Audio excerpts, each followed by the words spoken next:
Successful combinations repeat అవుతుంటాయి కదా. ఇంత ఇంత 16 ఇయర్స్ పడటానికి అంటే శబ్దంతో రావడానికి కారణం ఏంటి?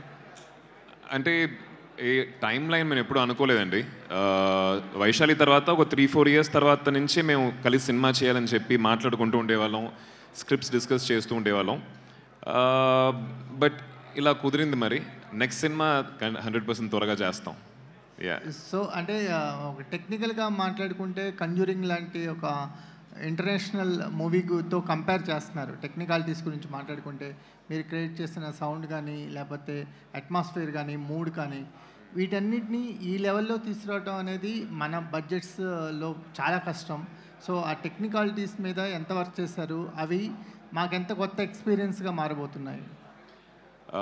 కరెక్ట్గా చెప్పారండి. అంటే మనం ఎప్పుడూ ఒక సినిమాని టెక్నికల్గా చాలా బాగుంటే విజువల్ కానీ సౌండ్ కానీ వెంటనే హాలీవుడ్ ఫిల్మ్తో కంపేర్ చేయడం అనేది సహజం.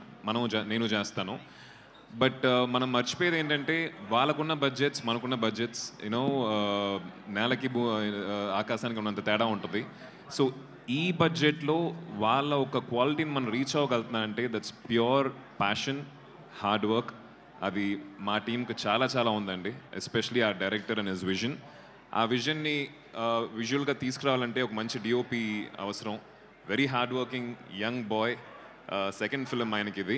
And same editor Sabu garu, the entire team, I think they work really hard to see what you're seeing today on the screen అండి. ఆది గారు హాయ్ అండి. హలో. అంటే శబ్దంకి సంబంధించి తమన్ బీజిఎం గురించి ఎక్కువ మంది చెప్తున్నారు, మీ టీం కానీ అందరూ. అంటే సౌండింగ్ ఎలా ఉండబోతుంది, స్కేరీ ఎలిమెంట్స్కి ఆయన ఇచ్చిన బీజిఎమ్స్ ఎలా ఉండబోతుంది? అరే ఎవరైనా చాలా బాగుందని అంటామండి. బట్ మీరు సినిమా చూసిన తర్వాత 100% కాన్ఫిడెంట్గా చెప్తున్నాను.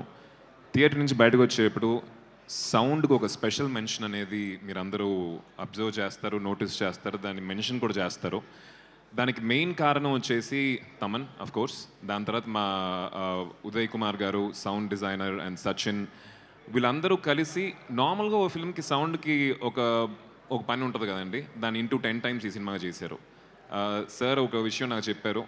ప్రతి ఒక్క థియేటర్లో మన సినిమా చూసేటప్పుడు ఫస్ట్ వచ్చే 5.1 డాల్బీ డిజిటల్ ఆర్ అట్మాస్ వచ్చేటప్పుడు పర్ఫెక్ట్గా ఉంటాయి. స్పీకర్స్లో ఆ ఒక సౌండ్ ట్రావెల్ మొత్తం మనకి బాగా వినిపిస్తుంది.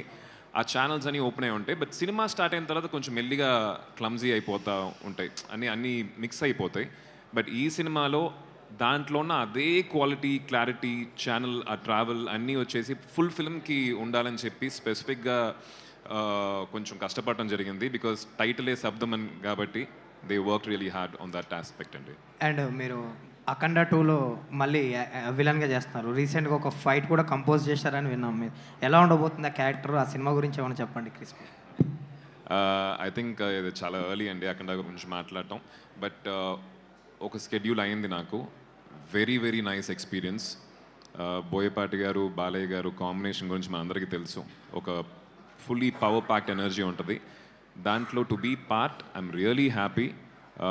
ఈ స్కెడ్యూల్ అయితే చాలా ఎక్సైటింగ్గా ఉండింది. బాలయ్య గారితో వర్క్ చేసిన ఎక్స్పీరియన్స్, ఎప్పుడో చిన్నప్పుడు బంగారు బ్లూడ్ షూటింగ్లో డాడీతో పాటు వెళ్ళినప్పుడు ఆయన కలిసిన ఒక అనుభవం. దాని తర్వాత ఇప్పుడు కలుస్తున్నాను.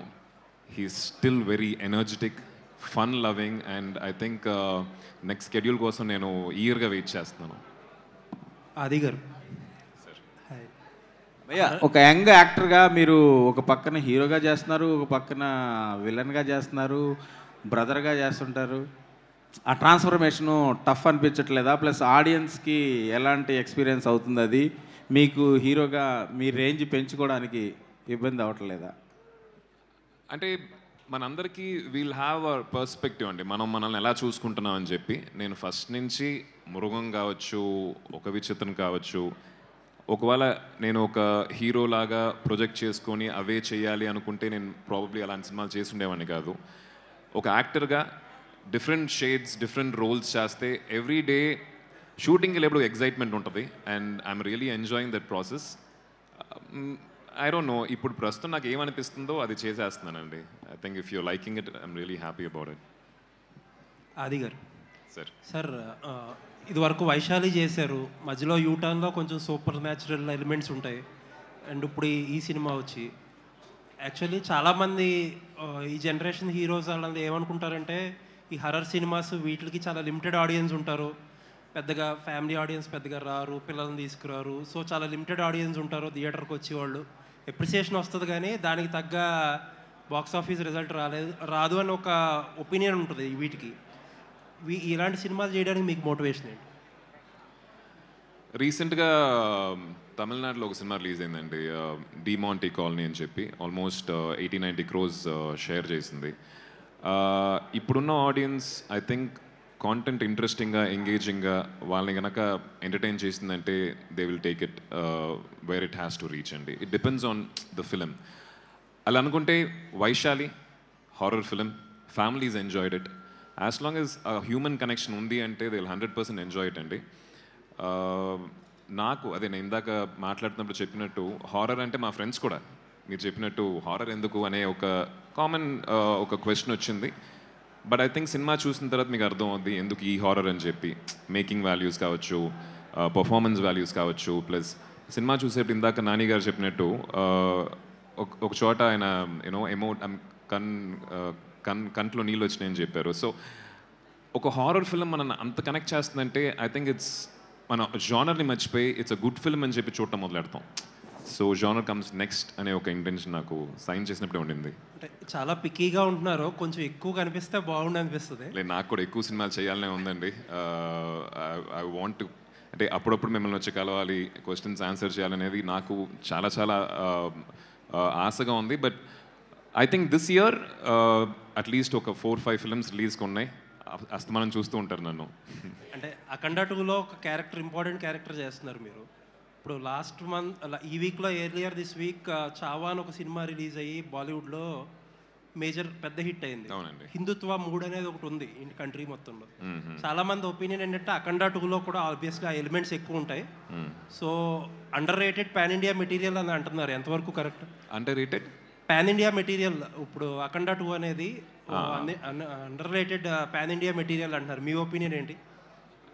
ఐ థింక్ ఆడియన్స్ డిసైడ్ చేయాల్సిన విషయం అది that will be decided once the film releases అండి. అనేవాళ్ళు అనుకుంటారు సినిమా రిలీజ్ అయిన తర్వాత. మీకు కథ తెలుసు, మీరు క్యారెక్టర్ చేస్తున్నారు కాబట్టి మీకు గట్ ఫీలింగ్ ఉంటుంది కదా. కికాస్ ఫిల్మ్ అండి ఇది. బాలయ్య గారికి అంటే అఖండ 1 ఎంత పెద్ద విజయం మనందరికీ తెలుసు. అఖండ 1 టైంలో వచ్చేసి ఈ పాన్ ఇండియా ఇవన్నీ లేదు. So I think this Akhanda Thandavam వచ్చేసి చాలా పెద్ద సినిమా అవుద్దని చెప్పి మా నమ్మకం. Not because I'm acting in it or I'm part of it. The script has so much of weightage ఉంది. All the best. Thank you. Director